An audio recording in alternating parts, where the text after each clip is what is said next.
Hello students, welcome to Gate Electronics Guruji classes. In this video, we are going to discuss about continuous time signals and discrete time signals. So let us first start with continuous time signal. Those signals which are defined at each and every instant of time, that is denoted as t, are called continuous time signals. Typically, a continuous time signal is represented as x of t, where t, that is time, is the independent variable and x is the signal or the dependent variable. I am writing independent variable in short form as IV and dependent variable as dV. We write the independent variable here time t inside the first bracket or parenthesis. So that's the way to represent a continuous time signal. Now let us have an example of continuous time signal to understand why these signals are called continuous time signals. There is one suggestion I would like to give you. If you want to master the topic of signal and system, you have to do a simple thing that most of the students do not.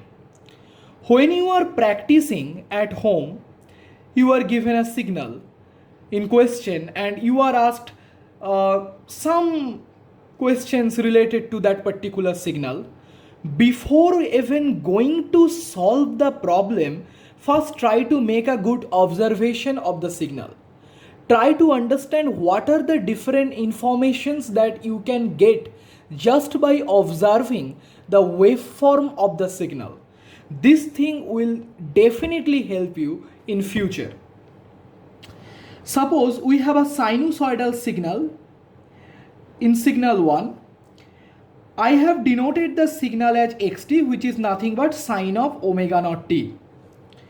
The waveform of sine of omega naught t with respect to the independent variable time, that is t, is as shown in the figure.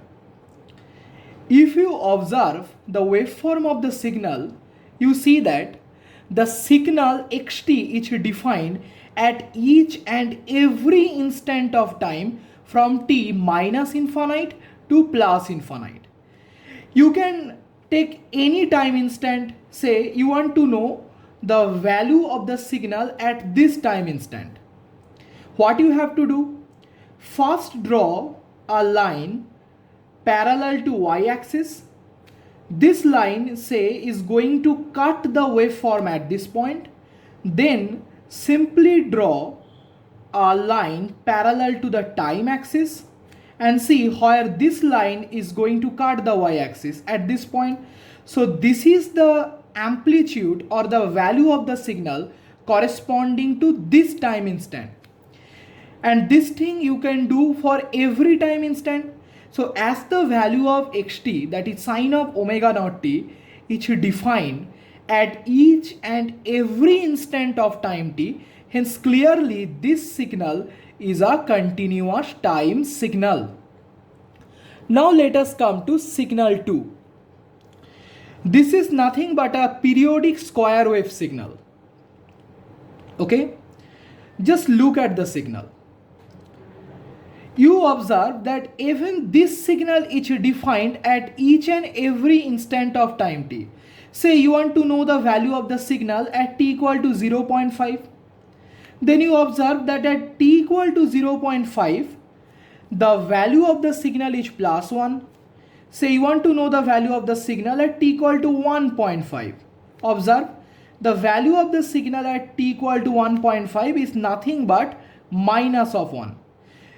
In this way, you can get the value of the signal at each and every instant of time t. Hence, this is clearly, that is this x prime t is clearly a continuous time signal. In this signal, there is a small misconception that the students have. Not a misconception, but they ask me a doubt. They ask me, sir, Suppose this instant t equal to minus 1. Just before t equal to minus 1, the amplitude of the signal is plus 1. Just after t equal to minus 1, the amplitude of the signal is minus 1. So clearly we do not know what is the value of the amplitude of the signal at t equal to minus 1. But you said that continuous time signals are those signals which should be defined at each and every instant of time t. Now you are saying that at t equal to minus 1 we cannot know the value of the signal. Then how can you say that this is a continuous time signal? Even at t equal to minus 2, minus 1, 0, 1, 2, 3, at these instants you do not know what is the exact value of the signal. Then how can you say that you know the value of the signal at each and every instant of time t? So the students say that, sir, then this shouldn't be a continuous time signal. The idea is that just leaving these discrete instants, at every other time instant t the value is defined, right? Sure. From t equal to 0 to 1, at every instant the amplitude of the signal is defined plus 1. Just at t equal to 0, 1, 2, 3, at these discrete instants of time t, the amplitude is not exactly defined. So this signal is taken as a continuous time signal because leaving these discrete instants of time, at every other instant of time, at every other interval, the amplitude of the signal is clearly defined. So I hope that you now understand that why this signal is also a continuous time signal. Now look at signal 3. This is a periodic triangular wave signal. Clearly you observe that at each and every instant of time t, the amplitude of the signal x double prime t is defined. Say at t equal to 0.5 you want to know the amplitude. So clearly first you have to draw a line parallel to y-axis. Say this cuts the waveform at this point. Then draw a line parallel to time axis which is passing through this. Say this line parallel to time axis cuts the amplitude axis or the y-axis at this point. Then this is the amplitude or the value of the signal corresponding to the time instant t equal to 0.5. Similarly, you can do this for every instant of time t. So for this signal, you can know the value of the signal at each and every instant of time t. So clearly this signal is also a continuous time signal. I hope that it's clear up to this part.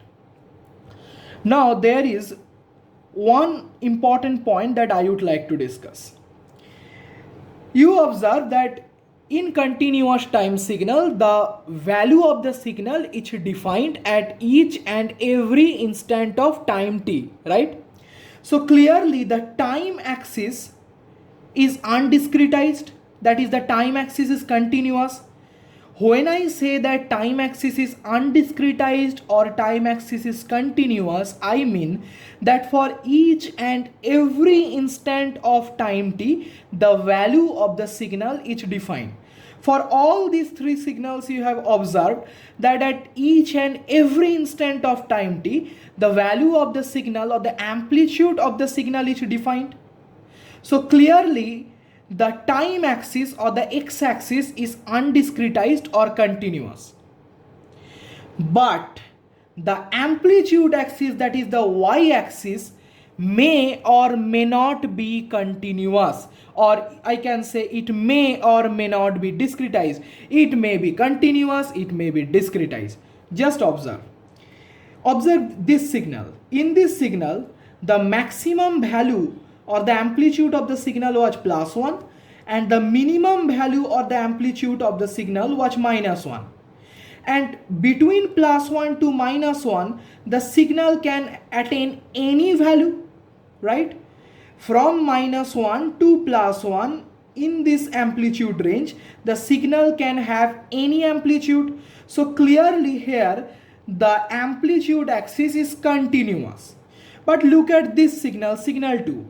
Here the signal, the waveform, can attain either plus 1 or minus 1. But it cannot attain any value between plus 1 and minus 1. So here the amplitude axis it's discretized because the signal cannot attain any value. It can attain only +1 and -1.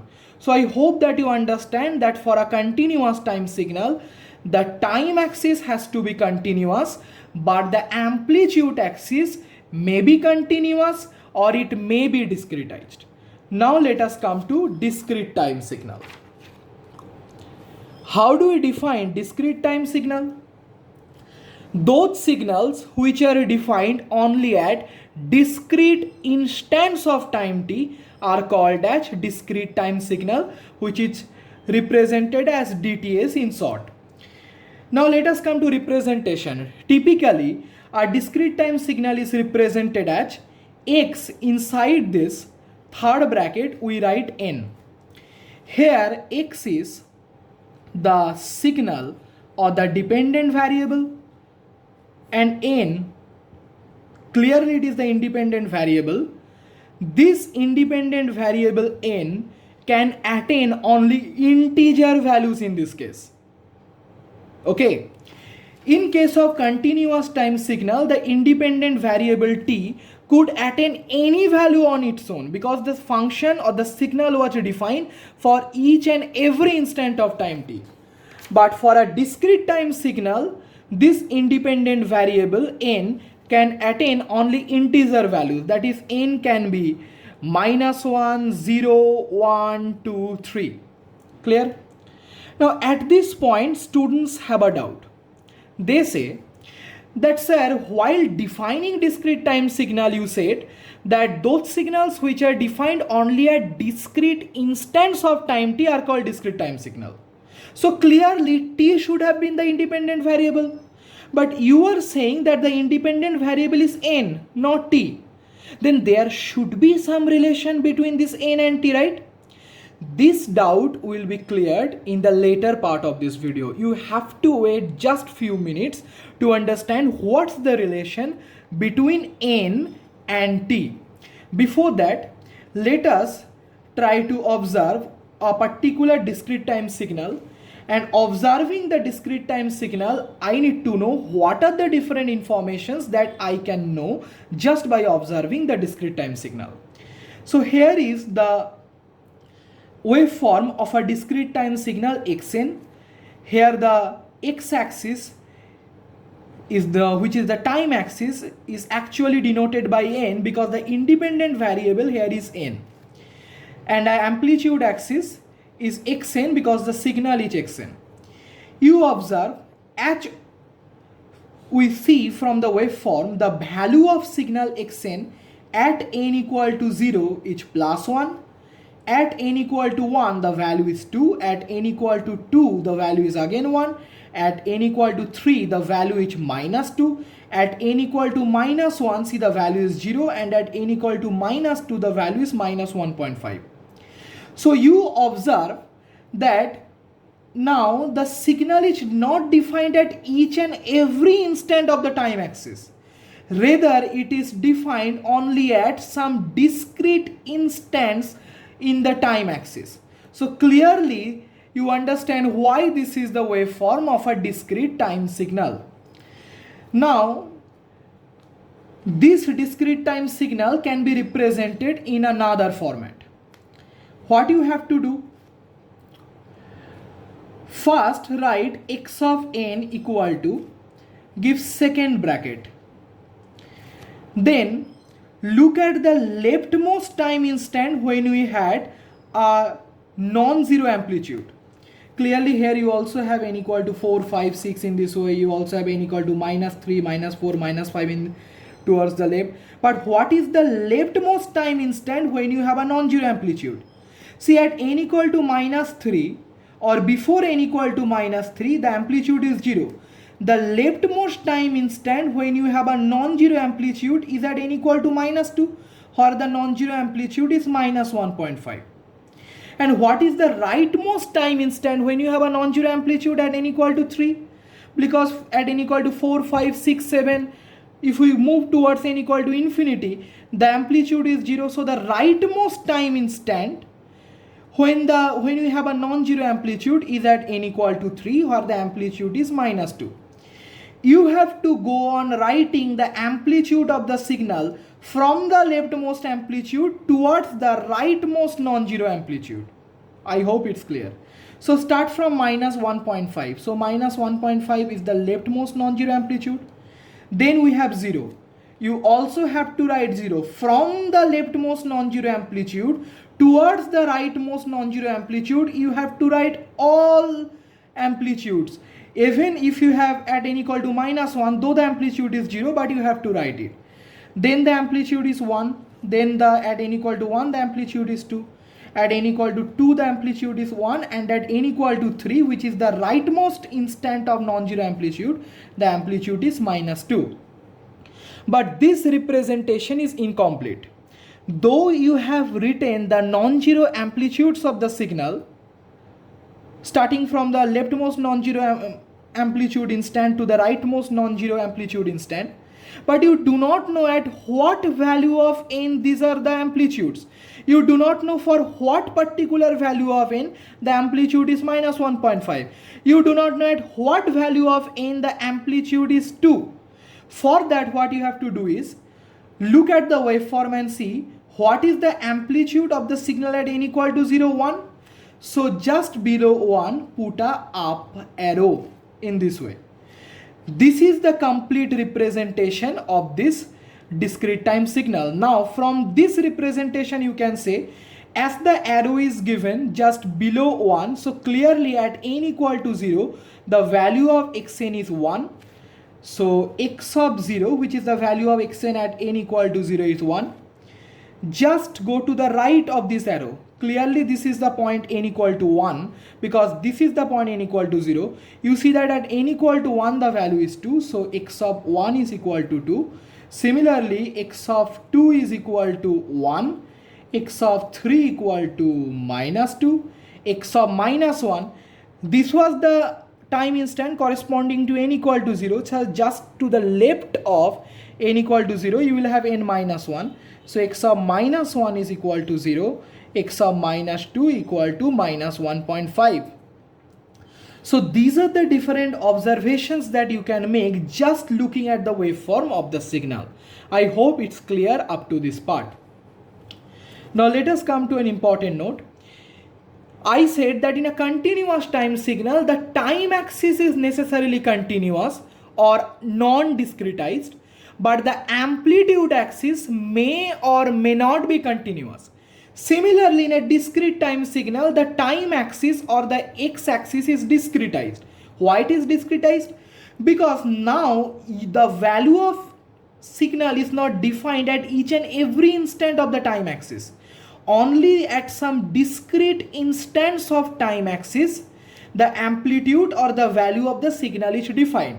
So I am saying that the x-axis has been discretized for a discrete time signal. But the amplitude axis, that is the y-axis, may or may not be discretized. You may discretize the amplitude axis or you may not. But the only condition for a discrete time signal is that the time axis or the x-axis is necessarily discretized. Now let us come to the doubt. I said that I need to explain the significance of this n. I need to understand how this n, this index number, is related to time. That's what I am going to explain now.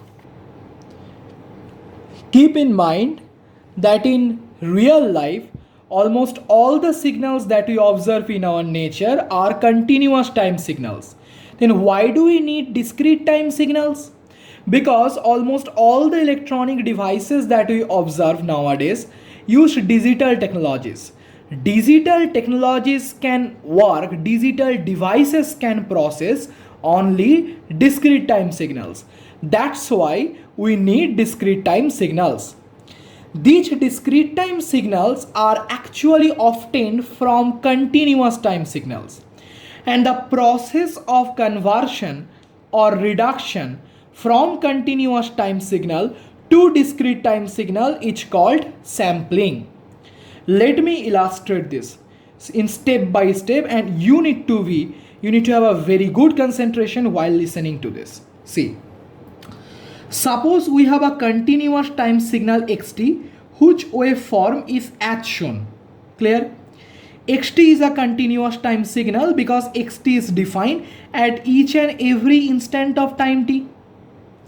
Now suppose I sample the value of the signal xt only at some specifics or some discrete instant of time t.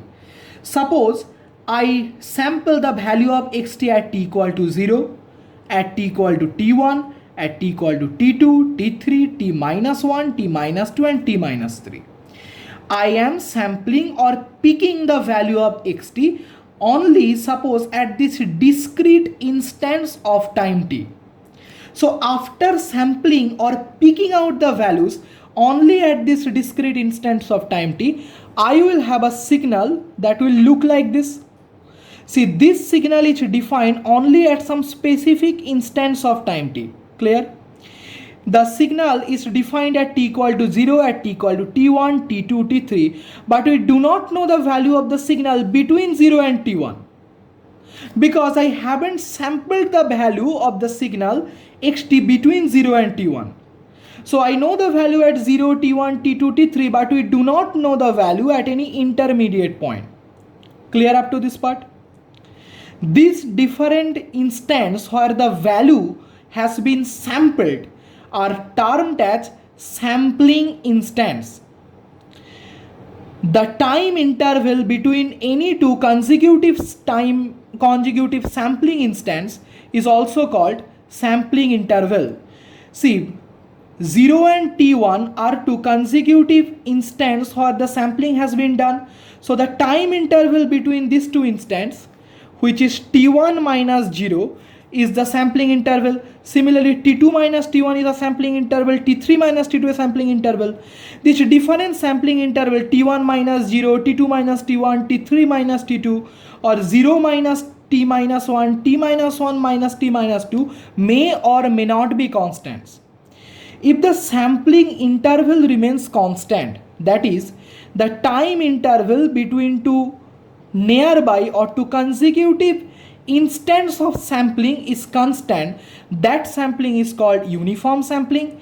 And if the time interval between two consecutive sampling instances is not a constant value, then that kind of sampling is called non-uniform sampling. Let us have a case of uniform sampling with sampling interval t. I am taking this same signal. So if the sampling interval is t, that means that the time interval between two consecutive sampling instant is t. So after 0, the next sampling instant t1 will be equal to t. Then the next sampling instant t2 will be 2t, because the time interval between any two consecutive sampling instant is nothing but t. In this way, this is 3t minus 2t minus 3t. Now make a very good observation. Now the signal is not defined at each and every instant of time t. Rather, it is defined only at integer multiples of time t. It is defined at 0, t, 2t, 3t. So the time axis has been now discretized. So we cannot write t as the independent variable in x-axis, rather it will be nt. So the amplitude will not be xt, rather it will be x of nt, because only at integer multiples of time t the value has been defined. If you cancel t from the y-axis representation and the x-axis representation, you will have the variation of xn with respect to n. And now I hope that you understand where this n comes from or what is the significance of this n.